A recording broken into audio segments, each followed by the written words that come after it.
I am 26 years old. For my entire life, Christmas has been a ritual of quiet disappointment, not the kind that comes from wanting a pony and getting socks. It was a more subtle kind, a slow erosion of worth measured in wrapping paper and price tags. This year was the year it stopped being quiet. This year, the disappointment learned to scream. It started, as it always did, around the tree. The scent of pine and cinnamon filled the living room, a smell that was supposed to mean joy, but for me had come to mean anxiety. My father, Richard, was playing Santa, handing out gifts with a booming voice that was a little too loud, a little too forced. My mother, Carol, sat on the sofa, her smile as carefully arranged as the ornaments on the tree. My sister Laura was next to her, radiating a kind of entitled excitement. My gift came first. A small, neatly wrapped box. I opened it to find a cookbook. It was a nice cookbook, one I had vaguely mentioned wanting months ago. "Thank you," I said, trying to make my voice sound bright. I placed it beside me. Then came Laura's turn. My father heaved a large, extravagantly wrapped box into her lap. She tore it open to reveal a designer handbag.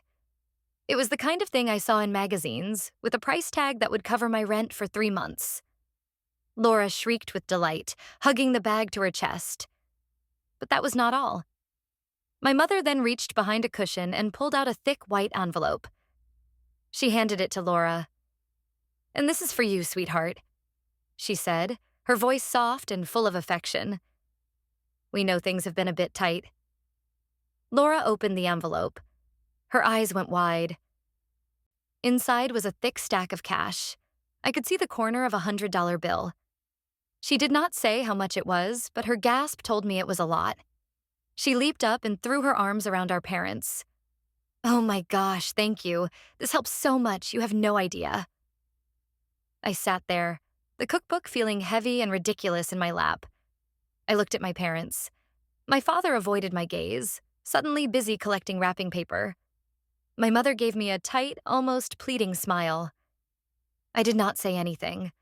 I just watched them fawn over my sister who was 2 years older and, according to them, always in need. Later, after the flurry of gift opening was over and Laura had gone to call her friends to brag, I found my mother in the kitchen. She was humming as she loaded the dishwasher. "That was a very generous gift for Laura," I said, keeping my voice even. My mother did not turn around. "Well, she needs it, Anna. Her rent is so high and she's been struggling." "I see," I said. "And the cookbook is lovely. Thank you." She finally turned, wiping her hands on a dish towel. She looked at me, her eyes filled with a familiar mix of guilt and defensiveness. "We wanted to give you something you'd use. You're so practical." Practical. That was the word they always used for me. It meant I did not make a fuss. It meant I paid my bills on time. It meant I did not need help. It meant I could be taken for granted. "What about my gift?" I asked, my voice barely a whisper. "The cash, I mean. Was there a share for me?"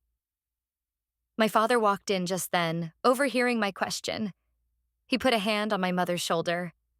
A gesture elevation map of silent support against me.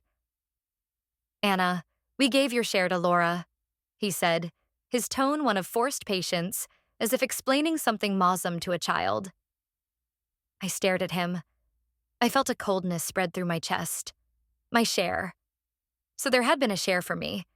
They had just decided I did not deserve it. "Why?" I asked. "Because she needs it more," he said, repeating the line as if it were Muslim gospel. "You're doing so well. You have your savings. Laura is just starting out." Laura was 28. She had been just starting out for a decade.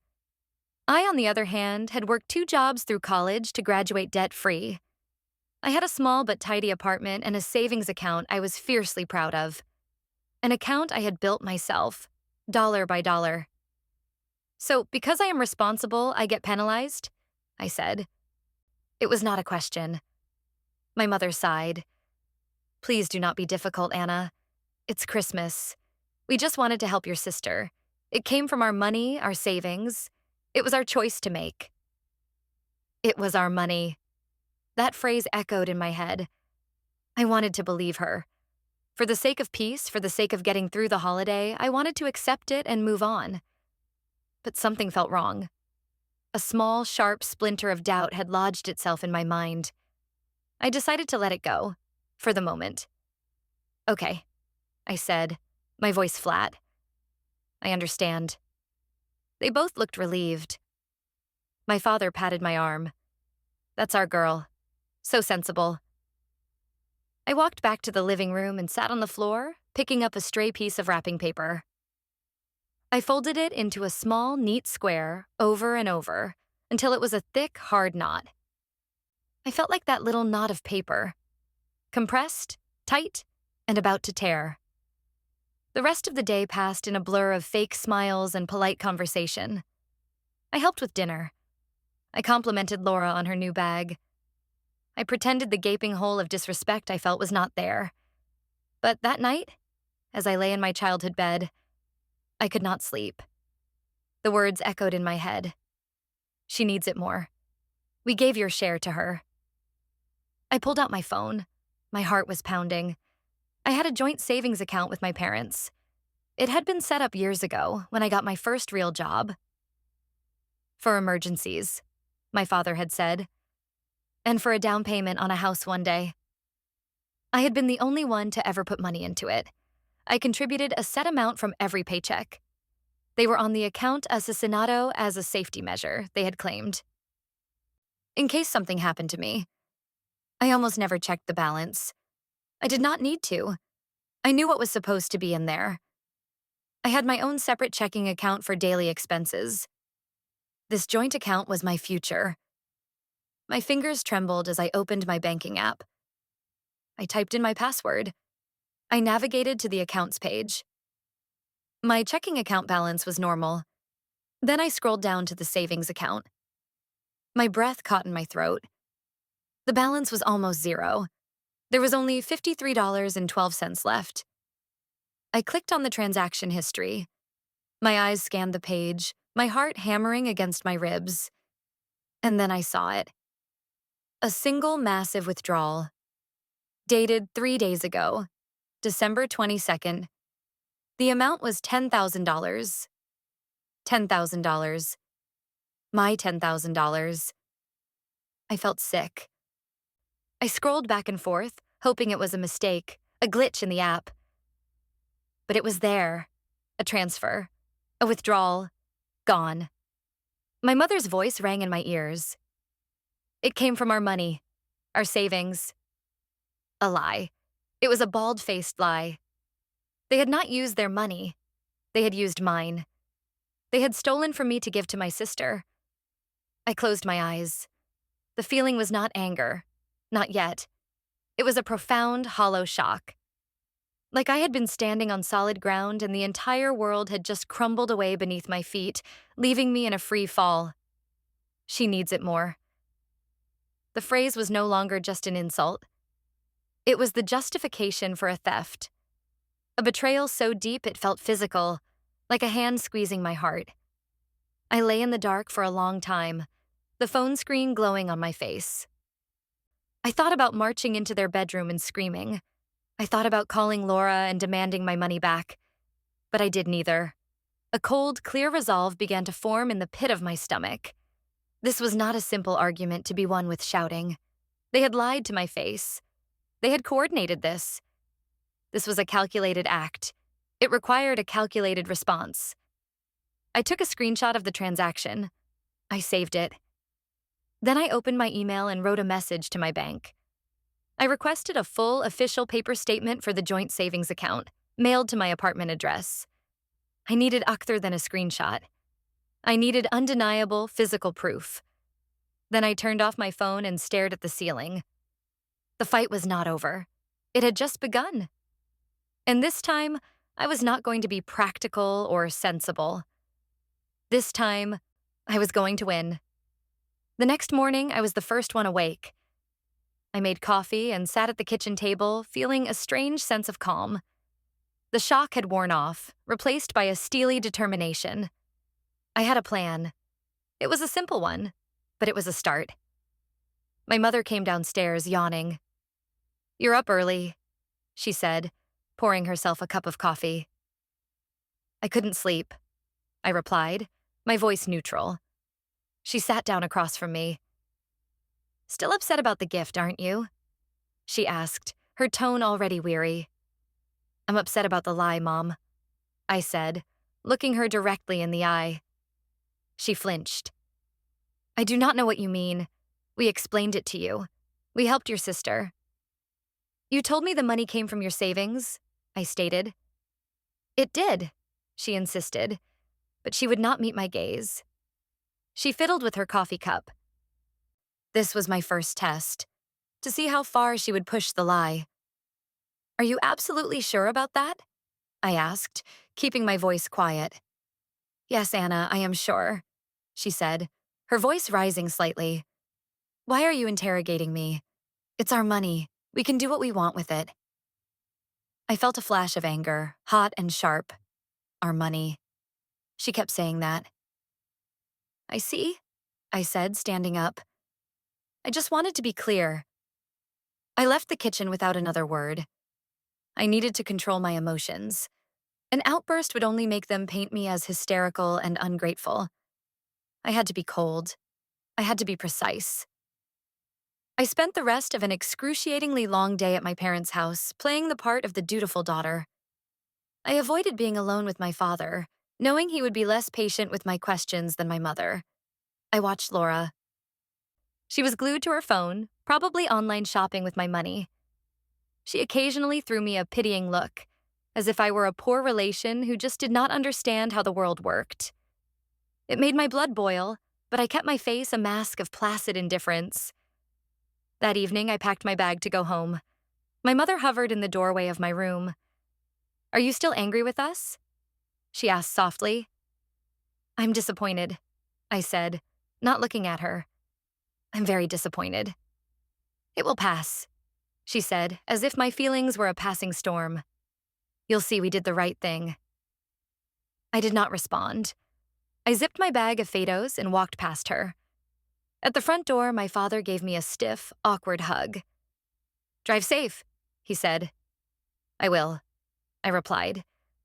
Laura did not even look up from her phone to say goodbye. The drive back to my apartment was silent. I did not turn on the radio.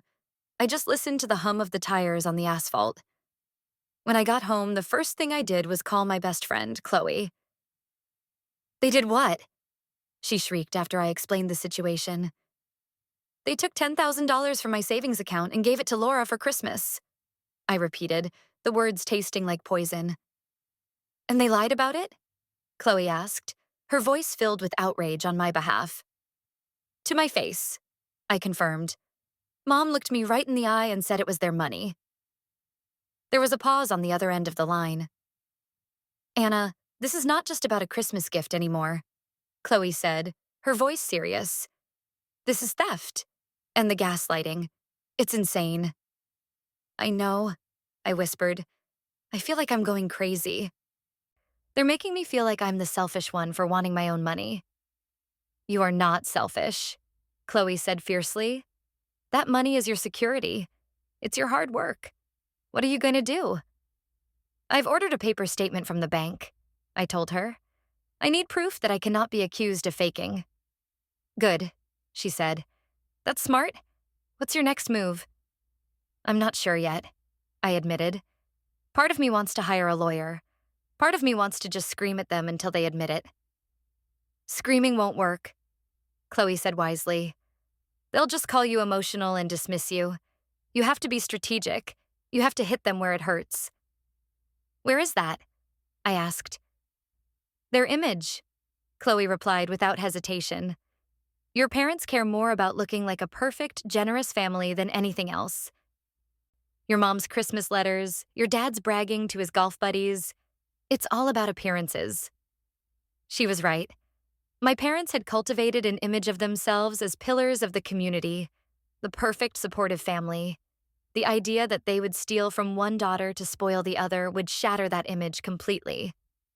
"And Laura," Chloe continued, Her entire identity is built on being the fun, carefree one who is always jetting off somewhere new. How does she afford that? With your money, apparently. An idea began to form in my mind, inspired by Chloe's words. It was risky. It was confrontational, but it was also perfect. I need to check something, I said to Chloe. I'll call you back. I hung up and opened Instagram. I rarely used it, but I knew Laura lived on it. Her profile was public, a carefully curated highlight reel of her supposedly fabulous life. I started scrolling, and I felt my anger morph into a cold, hard rage. There were pictures from a trip to Italy in October, a weekend spa trip in November, photos of new clothes, expensive dinners, cocktails at rooftop bars. The captions were all some variation of living my best life or treat yourself. Struggling? She was not struggling. She was living a life funded by lies, and I was the one footing the bill. I started taking screenshots. Every lavish dinner, every designer purchase, every plane ticket selfie. I saved them all to a folder on my phone, right next to the screenshot of my empty bank account. The narrative was becoming clearer.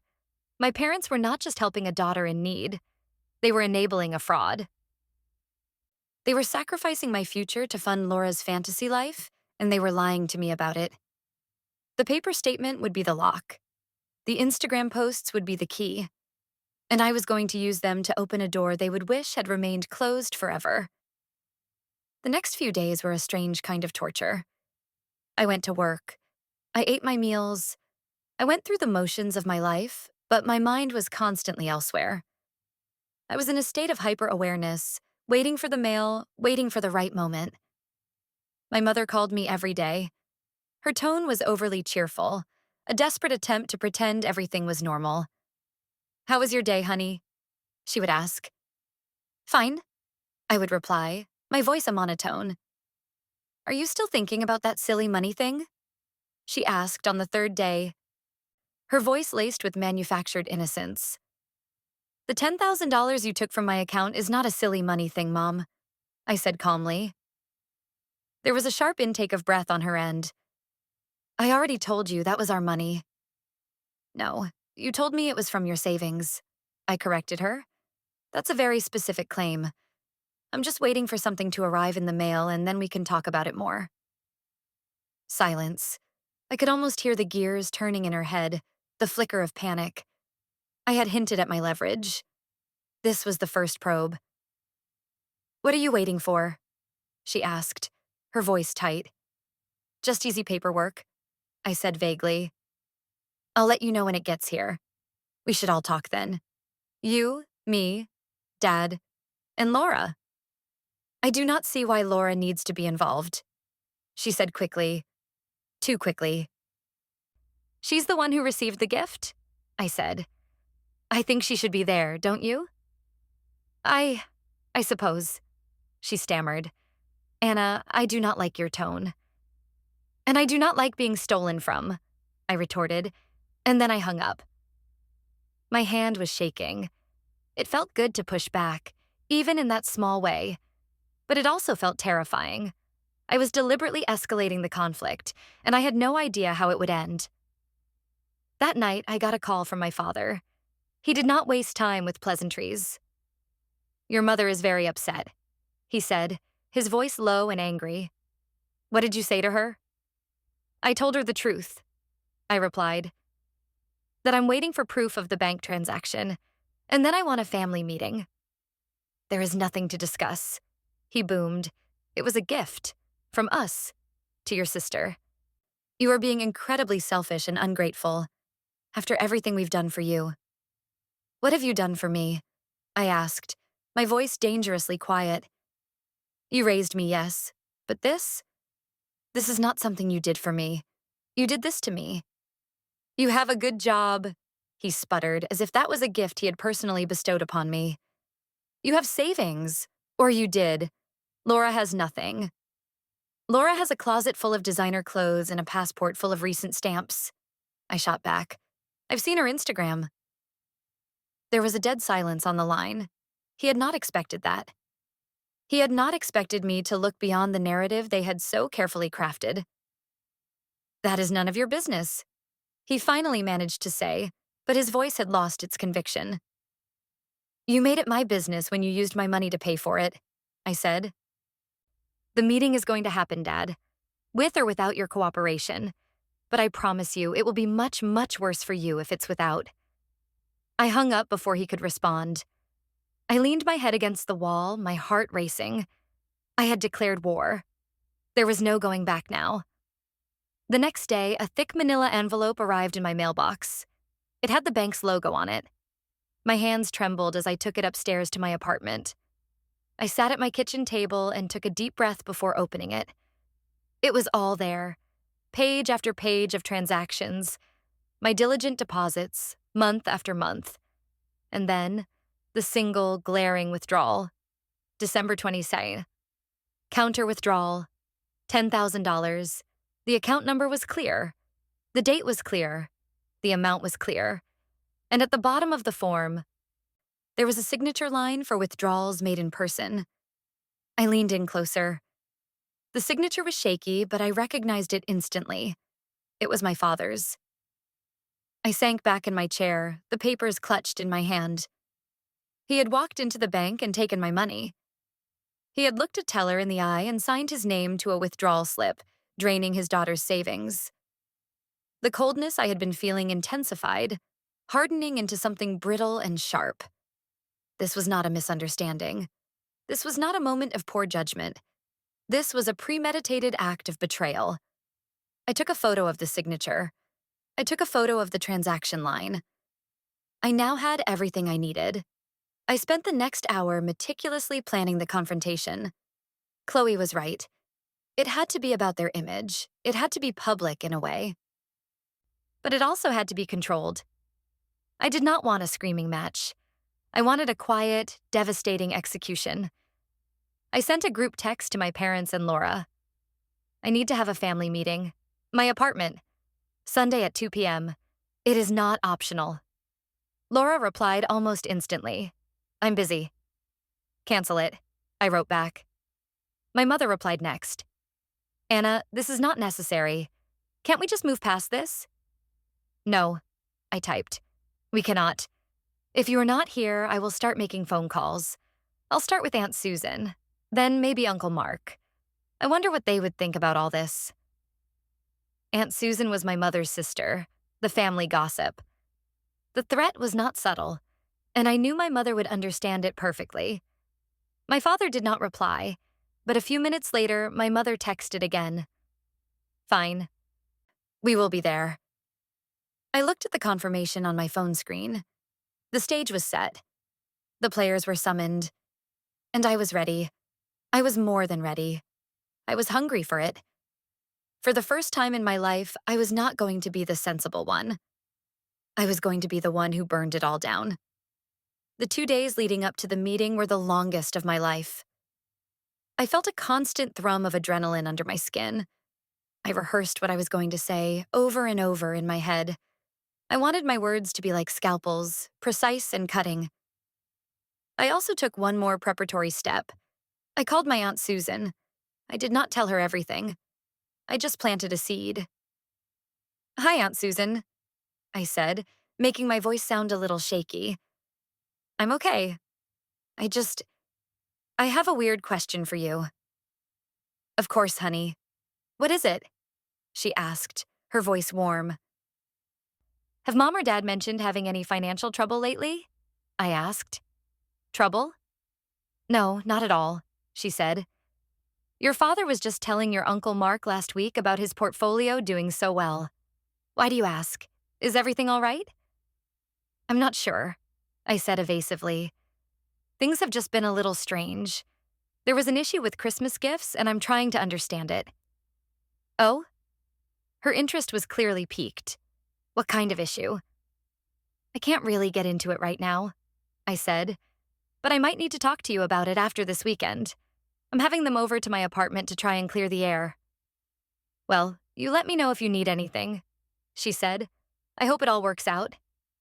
"Me too," I said. "Thanks, Aunt Susan." I hung up feeling a small, cold satisfaction. The seed was planted. Now, when the news broke, it would have fertile ground to grow in. My mother's fear of gossip was my greatest weapon. Sunday arrived, gray and cold. I spent the morning cleaning my small apartment, not because it was dirty, but because I needed to keep my hands busy. I arranged 4 chairs in my living room, facing each other. 2 for them, 1 for Laura, and 1 for me. It felt like setting up for an interrogation. At exactly 2 o'clock, the doorbell rang. I took a deep breath and opened it. My parents and Laura stood there, their faces a mixture of resentment and apprehension. My father's jaw was tight. My mother's eyes were puffy as if she had been crying. Laura had her arms crossed, her expression one of pure annoyance. "Come in," I said, my voice devoid of emotion. They stepped inside, looking around my small, neat living room as if it were a hostile environment. They sat down in the chairs I had arranged, my parents on one side, Laura on the other. I sat opposite them. For a long moment, nobody spoke. The silence was thick and heavy. My father broke it. "All right, Anna, you have your meeting. What is this about?" he asked, his voice gruff. I looked at him, then at my mother. "I want to talk about the $10,000, I said calmly.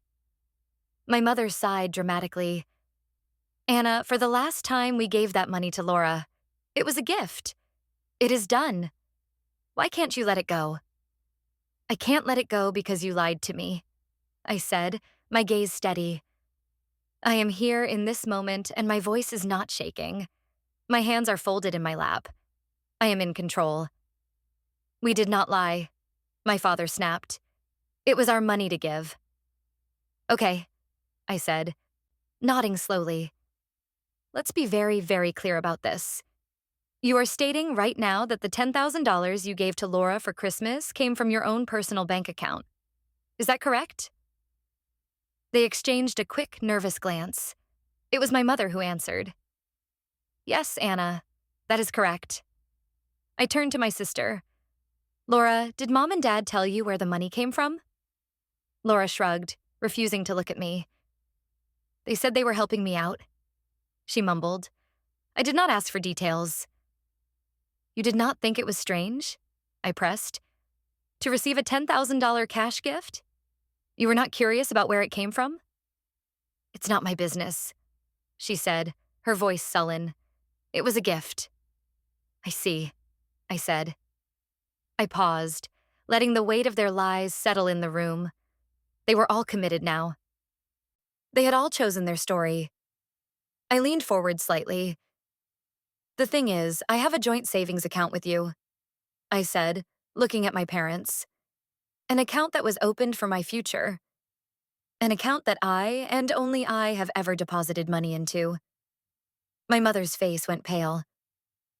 My father's expression hardened. "I checked the balance on that account on Christmas night," I continued, my voice low and even. "And it was nearly empty.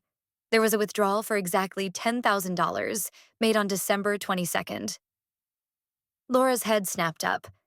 She stared at me, then at our parents. For the first time, a flicker of uncertainty crossed her face. "That's a coincidence," my father blustered, but his voice was shaky. "We must have taken money from our own account on the same day." "Is that your final answer?" I ask him. The room feels small, the air thick. I feel a strange power. It is the power of truth. "Yes," he says, his voice a low growl. "This is ridiculous." "Okay," I said. I reached down beside my chair and picked up the manila envelope. I pulled out the bank statement. I held it up. "This is the official statement for my savings account," I said. "The one with your names on it. It arrived yesterday." My mother made a small, strangled noise. Laura was staring at the papers in my hand, her eyes wide. "It shows my regular deposits month after month," I said, my voice ringing with clarity. "And it shows one withdrawal. Just one. On December 22nd for $10,000. I stood up and walked over to my father.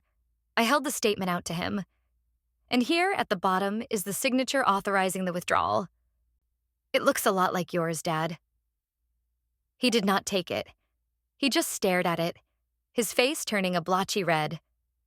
I then turned to my mother. You looked me in the eye, Mom. You told me it was your money.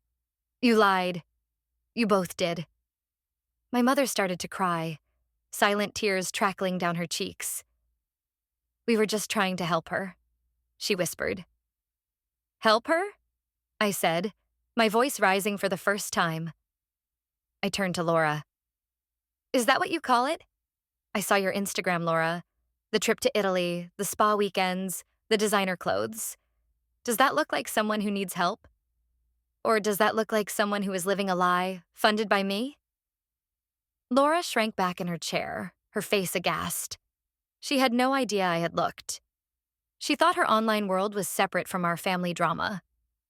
You're not struggling, I said, my voice dripping with contempt. You're a con artist. And you, I said, wheeling back to my parents. You are her accomplices. You stole from your responsible daughter to fund the fantasies of your irresponsible one. The room was silent except for my mother's quiet sobs. My father sat like a statue, his face a mask of fury and shame. Laura was pale, her eyes darting between us. So here is what is going to happen, I said, my voice now cold as ice. You have 1 week. 1 week to put every single cent of that $10,000 back into my account. I do not care how you get it. Sell the designer bag, take out a loan, use your own precious savings, but that money will be returned. My father finally found his voice. You cannot talk to us like this, he roared, starting to get up. I can and I will, I shot back, holding my ground. Because if that money is not in my account in 7 days, this bank statement, along with Laura's Instagram gallery of lies, goes to every single person we know. Aunt Susan, Uncle Mark, all of your golf buddies, Dad, all of Mom's book club friends. I will rent a billboard if I have to. I will show everyone what kind of people you really are. The threat hung in the air, deadly and real. I saw the calculation in my mother's eyes. She knew I would do it. She knew I was not the sensible, quiet girl anymore. They had killed that girl on Christmas morning.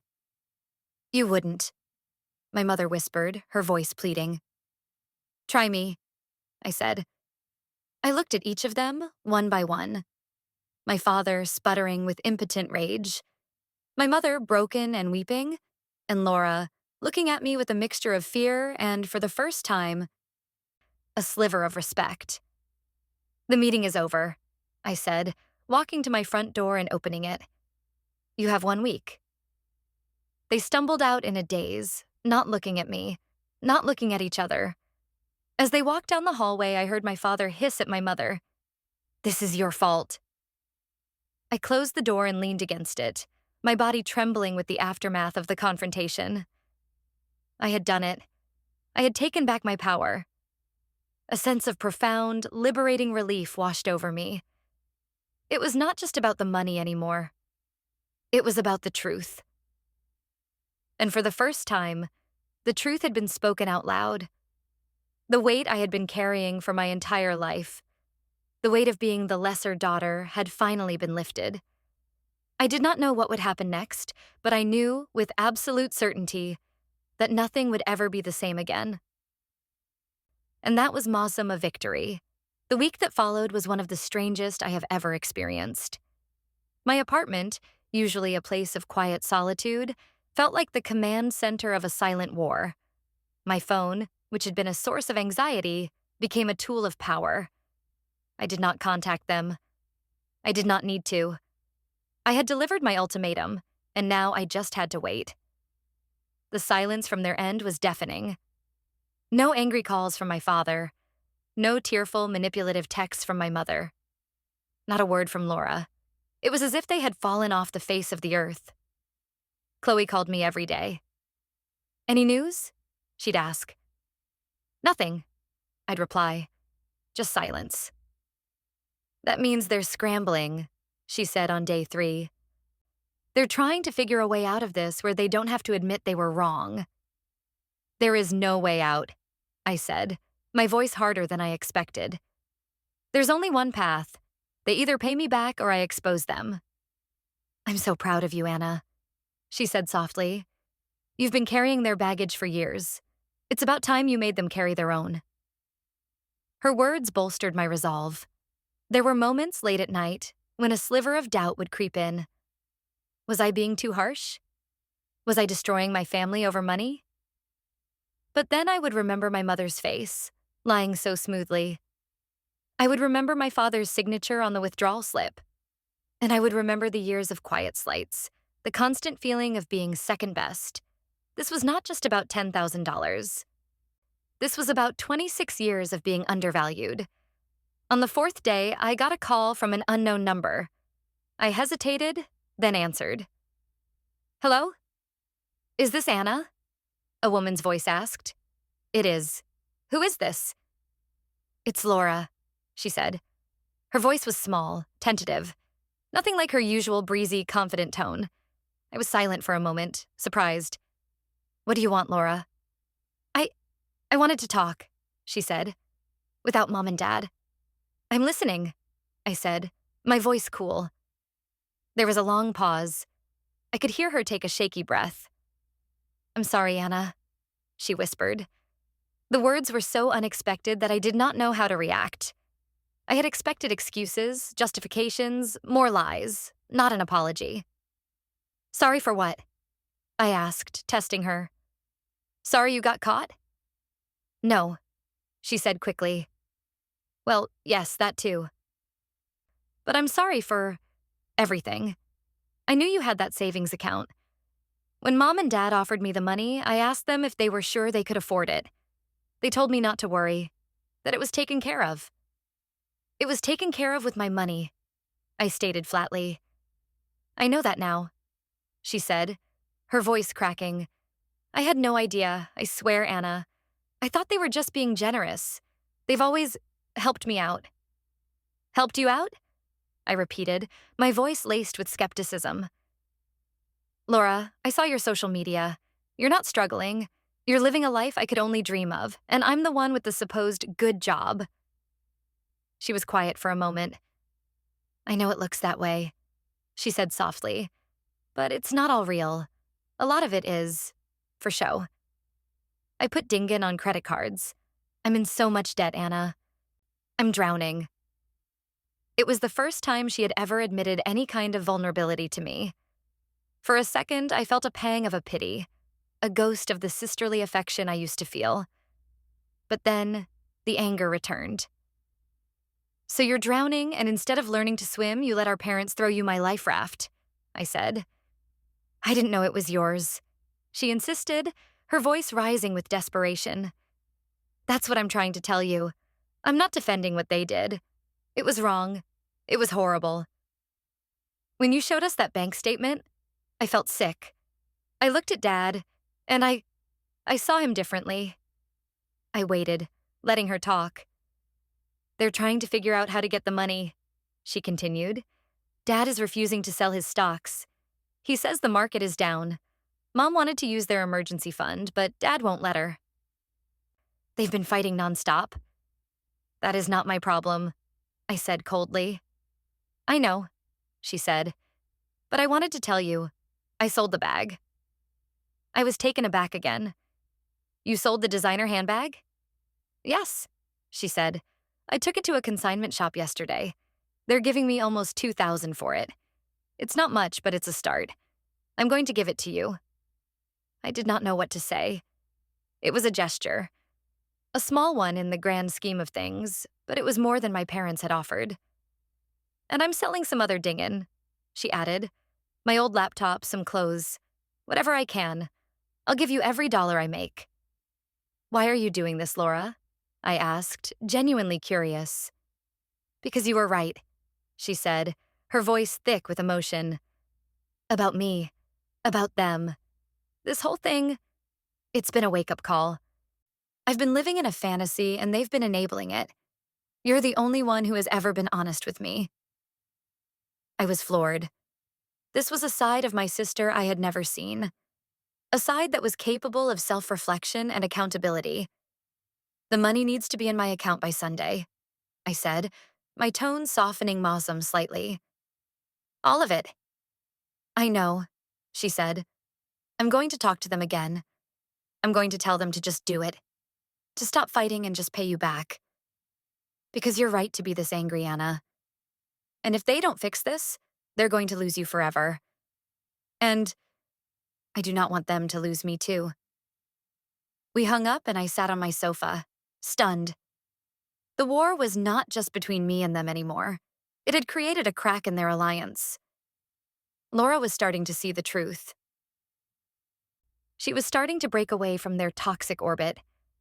This was a development I had not anticipated. It did not change my goal, but it changed the emotional landscape of the conflict. 2 more days passed. It was now Saturday, the day before my deadline. Still no word from my parents. I was starting to get nervous. Were they really going to call my bluff? Were they so arrogant as to believe I would not follow through on my threat? I spent the day in a state of nervous agitation, checking my phone, checking my email, checking my bank account. Nothing. At 5 o'clock, my doorbell rang. My heart leaped into my throat. I was not expecting anyone. I looked through the peephole and was shocked to see my father standing there, alone. He looked terrible. His shoulders were slumped and he had dark circles under his eyes. He looked older than he had a week ago. I opened the door. "Can I come in?" he asked, his voice hoarse. I stepped aside and let him in. He walked into my living room and stood awkwardly in the middle of the floor. He would not look at me. "Your mother and I have been talking," he began, his voice low. "I would hope so," I said promotionally. He flinched at my tone but continued. "This has been difficult. It's been difficult for me for a lot longer than a week, Dad," I said. He finally looked at me, and for the first time, I did not see anger or arrogance in his eyes. I saw defeat. "We do not have the money," he said, the words coming out in a painful rush. "Not liquid. Not $10,000. I stared at him. "What about your stocks? Your savings? The emergency fund Laura said you have?" He shook his head. "The stocks are down. Selling now would be a huge loss. The emergency fund, it's not as big as your mother thinks it is. We've had expenses." "Expenses?" I asked, my voice sharp. "What kind of expenses?" He looked away, ashamed. "We had to help Laura with her credit card debt last year," he mumbled. "It was more than we thought." I felt a wave of bitter laughter rise in my throat. Of course. This was not the first time. I had just been the first one to notice the missing funds. "So you've been financing her lifestyle for years," I said. "And when you ran out of your own money, you started using mine." He did not deny it. He just stood there, a portrait of a broken man. "This is not my problem," I said, my voice hard as stone. "I gave you a deadline. It is tomorrow." "I know," he said, his voice pleading. "Anna, please, give us more time. We will pay you back, I swear it. We can't do it by tomorrow." I looked at him, at this man who was my father, who had betrayed me so completely. I saw the desperation in his eyes. I saw the shame. And I felt nothing. The part of me that would have felt pity was gone. It had been carved out of me. "No," I said. His head snapped up. "No?" "No," I repeated. "The deadline is the deadline. I am done being the understanding one. I am done being sensible. You created this mess. You will fix it. By tomorrow." "How?" he asked, his voice cracking. "How are we supposed to do that?" "I don't know," I said, shrugging. "Sell your golf clubs. Get a loan. Ask your friends for money. The same way you would expect me to scramble if I suddenly had a $10,000 emergency. Figure it out." I walked to the door and opened it. "You should go," I said. He looked at me, his eyes wide with a kind of horrified disbelief. He could not comprehend that I was not caving. He had always been able to count on me to be the peacemaker, the one who would smooth things over. He was finally realizing that person no longer existed. He walked out without another word. I closed the door, my heart pounding. I had not wavered. I had held the line. That night, I barely slept.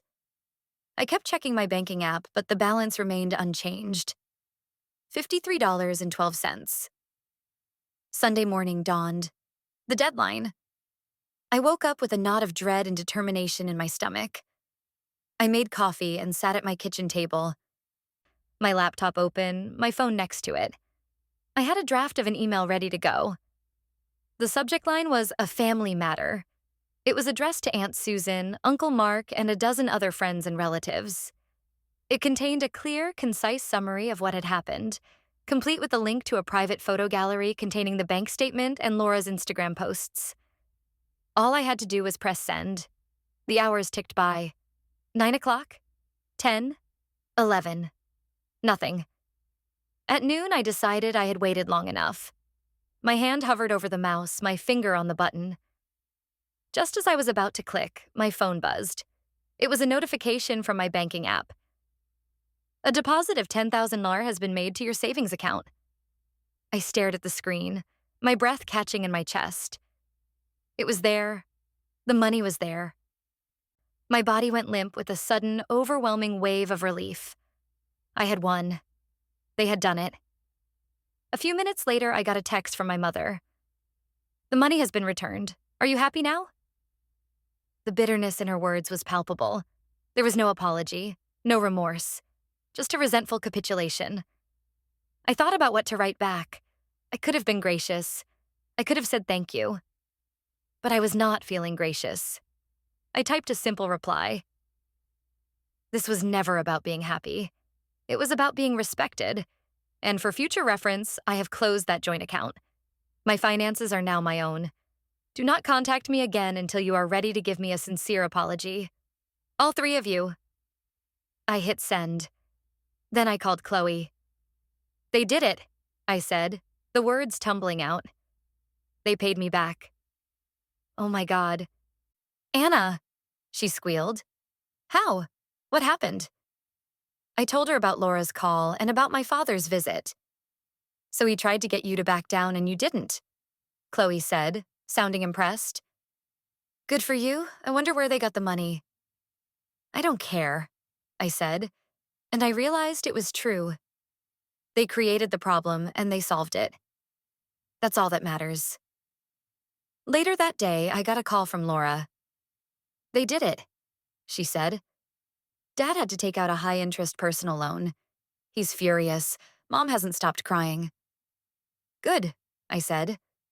I gave them the money from the bag, she continued, and I'm going to help them make the payments on the loan. It's my fault, too. I should have known. Yes, you should have, I agreed. I'm really sorry, Anna, she said again.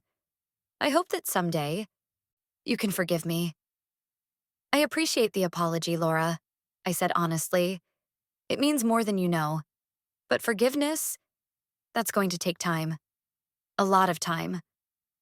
I understand, she said. In the weeks that followed, the fallout continued to ripple through my family. I did not hear from my parents, and I did not reach out. The wall of silence between us was complete. I did, however, get a call from Aunt Susan. Anna, honey, I heard there was some family drama, she said, her voice a mixture of concern and curiosity. There was, I said, but it's been handled. Your mother called me, she admitted. She was very vague, just said you were angry about money and that you had cut them off. She was trying to make you sound unreasonable. And what did you say? I asked. I told her that you've never been an unreasonable person in your life, Aunt Susan said effaciously. And I told her that if you were this angry, they must have done something truly terrible. She got very quiet after that. I smiled. Thank you, Aunt Susan. That means a lot. Family is complicated, she said with a sigh. But right is right and wrong is wrong. You stand your ground, girl. I did. I transferred the $10,000 plus the remaining $53 into a new high-yield savings account at a completely different bank.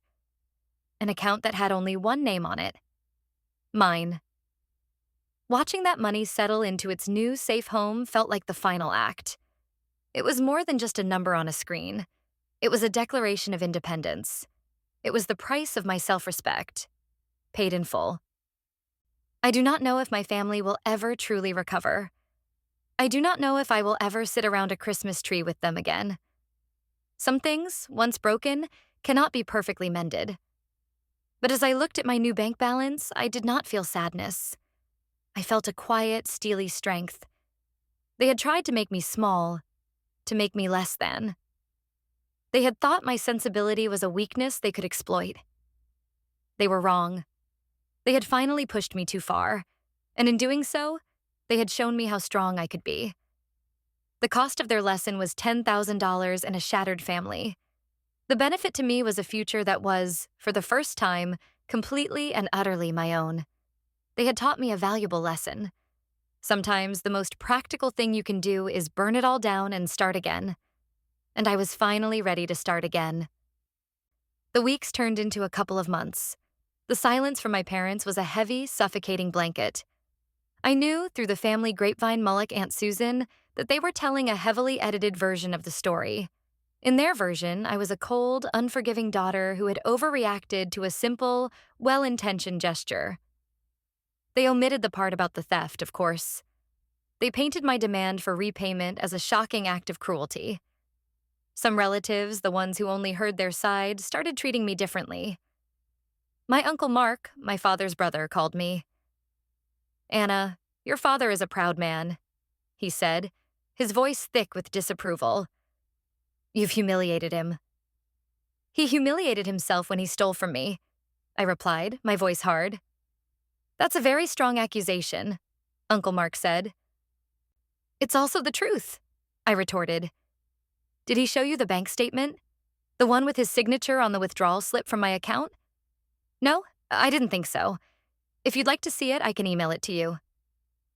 He was silent for a long moment. "No, that's not necessary," he stammered. "I just think you should try to be the bigger person. Forgive and forget." "I've spent my entire life being the bigger person," I said, my patience gone. "It got me robbed. I'm done with it." "Thank you for your call, Uncle Mark, but my relationship with my parents is my business." I hung up, my hands shaking with anger. It was infuriating. Even when presented with the possibility of proof, some people preferred the comfortable lie. They wanted me to smooth it over, to apologize for their comfort. I refused. Laura, surprisingly, became a quiet ally. She called me about once a week. The conversations were awkward, stilted. She never asked for forgiveness again. Instead, she just gave me updates. "I gave them another $500 for the loan payment," she told me one week. "I've been picking up extra shifts at work." It turned out her struggling was a half-truth. She did not make a lot of money at her administrative job, but she had a mountain of debt from trying to project an image of wealth. The crisis had forced her to confront it. She was selling her designer clothes on Poshmark. She was learning to cook, using the very cookbook my parents had given me as a consolation prize. I had left it behind, and she had taken it. The irony was not lost on me. "It's actually not so bad," she admitted. "Eating at home. I'm saving a lot of money." I did not offer praise. I just listened. It was not my job to validate her journey to basic adult responsibility, but I could not deny a small, grudging sense of respect. She was trying. In her own way, she was atoning. The real turning point came in the spring. It was my birthday. I had planned a quiet dinner with Chloe and a few other friends. I had not expected to hear from my family at all. But in the morning, a package arrived. It was from Laura. Inside was a small, tastefully wrapped box. I opened it cautiously. It was a beautiful, simple silver necklace. Not flashy, not expensive, but thoughtful. Tucked inside was a card. In Laura's looping handwriting, it said, "Happy birthday, Anna. I know I can't fix what happened, but I am truly sorry. I am working on being a sister you can be proud of. I hope you have a wonderful day. I held the necklace in my hand. It was the first gift my sister had ever given me that felt like it was for me, not for her. Then I checked my email. There was a message from my mother. The subject was Happy Birthday. The body of the email was short. I know I do not have the right to say this, but I hope you have a happy birthday, Anna. I miss you. I am sorry. I was wrong. Your father was wrong. We betrayed your trust, and I am so sorry. I love you. I read it 3 times. An actual apology. No excuses. No justifications. Just the words. I am sorry. I was wrong. My eyes welled up with tears. It was what I had wanted to hear for months. It was the key that could potentially unlock the door I had bolted shut. My father did not email. He did not text. But later that day, I got a notification from my bank. A deposit of $100. The memo line read, "From Dad." It was not an apology. It was not words. But it was his own form of communication. It was an acknowledgement. It was him, in his own stubborn, emotionally constipated way, trying. I called Chloe and told her about the necklace, the email, and the $100. "Wow," she said. "So they're finally cracking." "I think so," I said, wiping a tear from my eye. "What do I do?"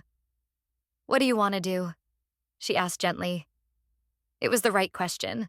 For months, my actions had been dictated by anger and a need for justice. Now, with justice served, I had to decide what came next. Did I want to hold on to my anger forever? Or did I want to see if something new could be built from the rubble? I think I want to talk to them," I said slowly. Separately. I started with my mother. I replied to her email. "Thank you for the apology. I'd be willing to meet for coffee." We met a few days later at a neutral cafe. She looked nervous, her hands trembling as she held her cup.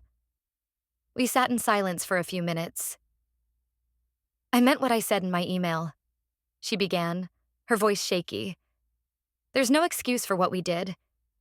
We were so caught up in Laura's problems, in her drama. We stopped seeing you. We just took you for granted."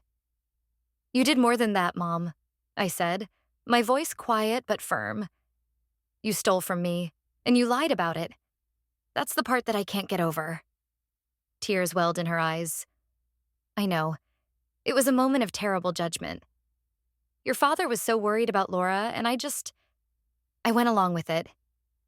It was easier than fighting him. It was easier than telling Laura no. I took the easy way out, and I hurt you terribly." "Yes, you did," I said. "These last few months have been a nightmare," she confessed. The silence, the shame, knowing what we did, knowing we might have lost you for good. It's been the worst punishment imaginable. We talked for over an hour.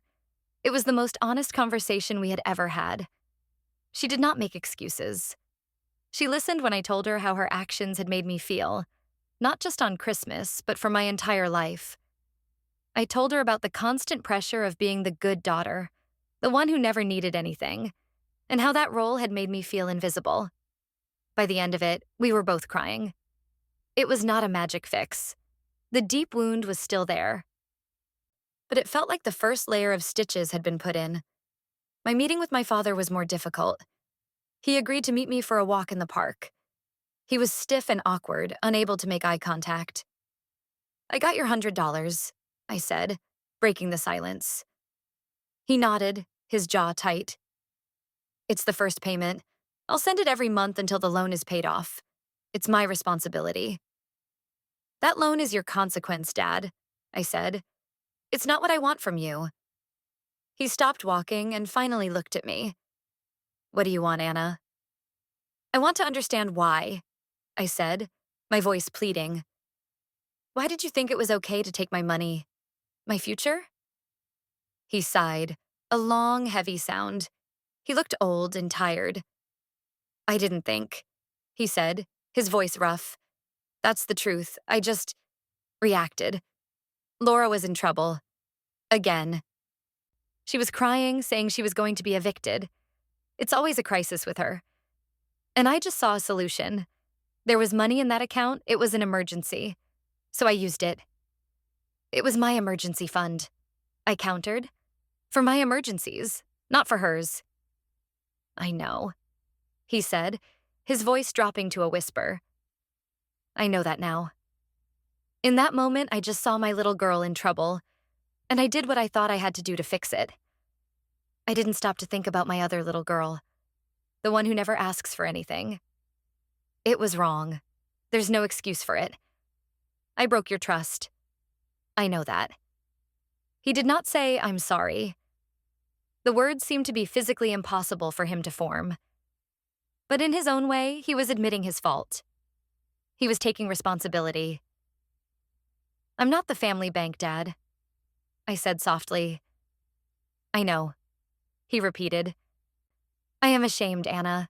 Truly. I don't know how to fix it. You can't fix it with money, I told him. You can only fix it with time. And by changing. You have to stop enabling her. You have to let her face her own consequences. He nodded slowly. She's been different lately. More responsible. She's helping with the loan. It's the first time she's ever offered to help with anything. Maybe this was a wake-up call for everyone, I said.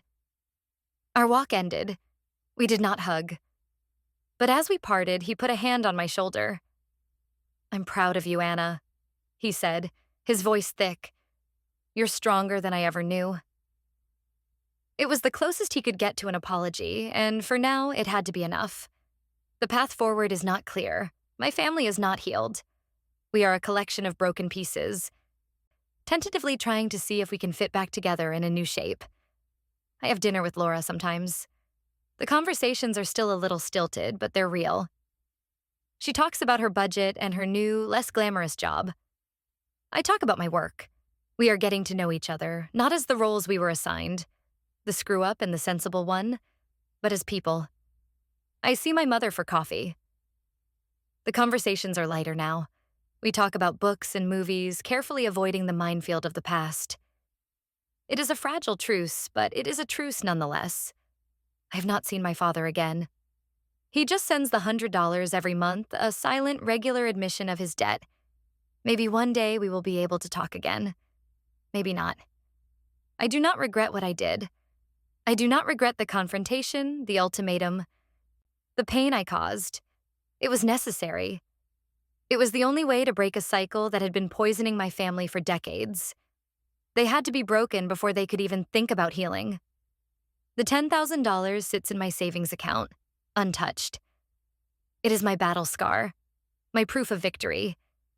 It is a reminder that I have a voice and I am not afraid to use it. It is a reminder that my worth is not determined by AVR, but by me. This Christmas, I will not be going to my parents' house. I will be hosting a small dinner in my own apartment for my chosen family, Chloe and my other friends. It will be quiet. It will be peaceful. And every gift exchanged will be given with love and respect, not obligation and lies. It will be a new tradition, born from the ashes of the old one, and it will be all mine. The healing is a slow, arduous process. Sometimes I will be talking to my mother and she will say something that unintentionally brushes against the wound. A casual mention of how stressed Laura is about a car repair, and I can feel myself tense up, my old defenses rising. Is she handling it? I will ask, my voice carefully neutral. Oh yes, my mother will say quickly, catching herself. She's got a payment plan worked out. She's being very responsible. It is a new dance we are learning. She is learning to stop presenting Laura's problems as family emergencies, and I am learning to trust that they are not quietly funneling money to her behind my back. It is not easy. Decades of habit are hard to break. One day, Laura called me, sounding frantic. My landlord is raising my rent, and I don't think I can afford it. I don't know what to do. The old Anna would have immediately started thinking of solutions, offering to look over her budget, maybe even lending her a small amount to tide her over. But the new Anna paused. That sounds stressful, I said, my voice calm. What are your options? I don't know, she wailed. I guess I'll have to move, find a roommate. I can't ask mom and dad for help. Not after everything. No, I agreed. You can't. I just thought maybe you would have some advice, she said, her voice small. My advice is to do exactly what you just said, I told her. Look for a cheaper place, find a roommate. You're smart, Laura. You can figure this out. It's what normal people do when two men can't afford their rent. There was a silence on the other end. I thought I might have been too harsh. But then she said, You're right. Okay, I can do that. And she did. She found a smaller apartment in a less trendy neighborhood with a roommate. It was a huge downgrade from her previous lifestyle, but when I saw her a few weeks later, she seemed lighter. It's weird, she said, stirring her coffee. I have less, but I feel less stressed. I'm not constantly trying to keep up with this person I was pretending to be. I don't have to worry about how I'm going to pay my credit card bill this month. That's called living within your means, I said with a small smile. She laughed. Yeah, it's a new concept for me, but I think I like it. The monthly $100 payments from my father continued. After 6 months, I had $600 from him. I had not touched it. It felt like blood money. I did not want it. One day, I transferred the $600 to Laura. She called me immediately. What is this? Why did you send me money? It's from Dad, I explained. He's been sending me $100 a month towards the loan he took out. I know, she said. I've been helping him pay it. Well, I don't want it, I said. The debt he owes me isn't financial anymore. He paid that back. This is his punishment. And I don't want to be the one administering it. The loan is for the money you got. You and he should be the ones to handle it. Leave me out of it. Anna, I can't take this, she said. Yes, you can, I said firmly. Use it to pay down the loan faster. Use it to build up your own emergency fund, so you never have to go to mom and dad again. Just take it. From now on, if he sends me money, I'm just going to send it straight to you. She was quiet for a long time.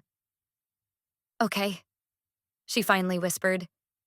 Thank you. It was a small act, but it felt significant. I was severing the last financial tie to the old dynamic. I was no longer the keeper of my father's guilt. I was handing it back to the people who had created it. The holidays approached again, and a sense of dread began to build in me. I had not seen my parents in person since the disastrous meeting and the subsequent coffee and walk. The thought of facing a family Christmas was overwhelming.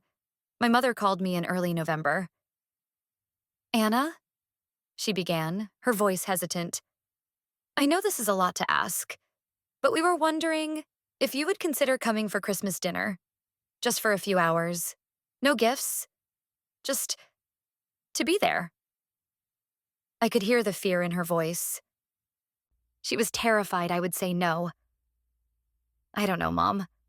I said honestly, I don't think I'm ready for that. I understand, she said, her voice full of disappointment. It's just your father. He's not doing well. He's quiet. He's lost weight. He misses you terribly, even if he'd never admit it. I felt a pang of something. Guilt? Pity? I wasn't sure. Let me think about it, I said. I talked to Chloe about it. It's a trap, she said immediately. They want to pretend everything is back to normal. They want their perfect family Christmas photo. I don't know, I said. It sounded different this time. She said no gifts. That's a start, Chloe admitted. But you have to protect yourself, Anna. If you go on your terms. I thought about it for a week. What were my terms? I did not want to sit around a tree and pretend to be happy. I did not want to watch them lavish attention on Laura, even if it was just emotional attention. I called my mother back. I'll come, I said, but I have some conditions. Anything, she said, her voice filled with relief. First, no gifts, I said. You already agreed to that, but I'm serious. I will not bring any, and I will not accept any. Okay, she said. Second, I will be there for dinner, and that's it, I continued. I'll arrive at 5 and I'll leave at 8. 3 hours. That's all I can handle right now.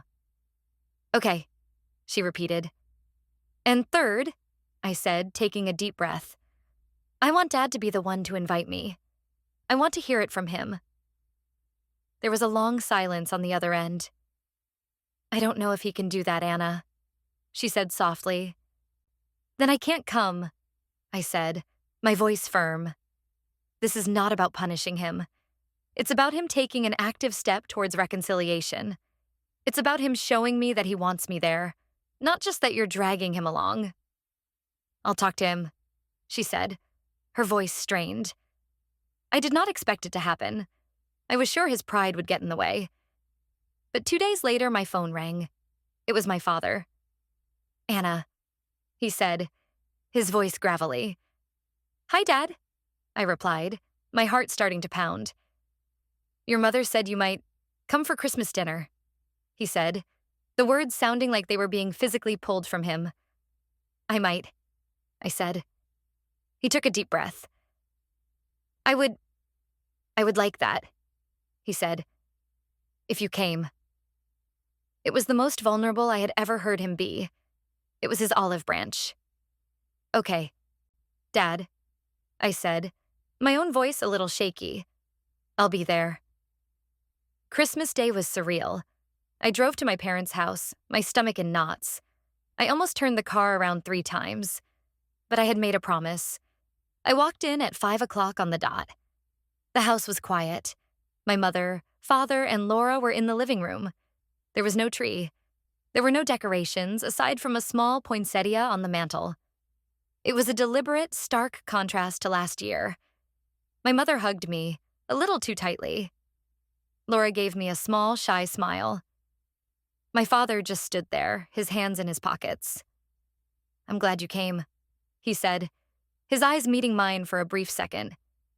Dinner was awkward. The conversation was stilted, full of safe topics. The weather, a movie Laura had seen, my work. We were like strangers trying to find common ground, but there were small moments. My father passed me the mashed potatoes and our hands brushed. He did not pull away. My mother complimented my new haircut. Laura asked me a genuine question about a project I was working on, and she actually listened to the answer. It was not warm. It was not joyful. But it was not hostile. It was neutral. It was a beginning. At 8 o'clock, I stood up. I have to go, I said. So soon? My mother asked, her face falling. It's my 3rd condition, I said gently. 3 hours. She nodded, understanding. At the door, my mother hugged me again. Thank you for coming, Anna, she whispered.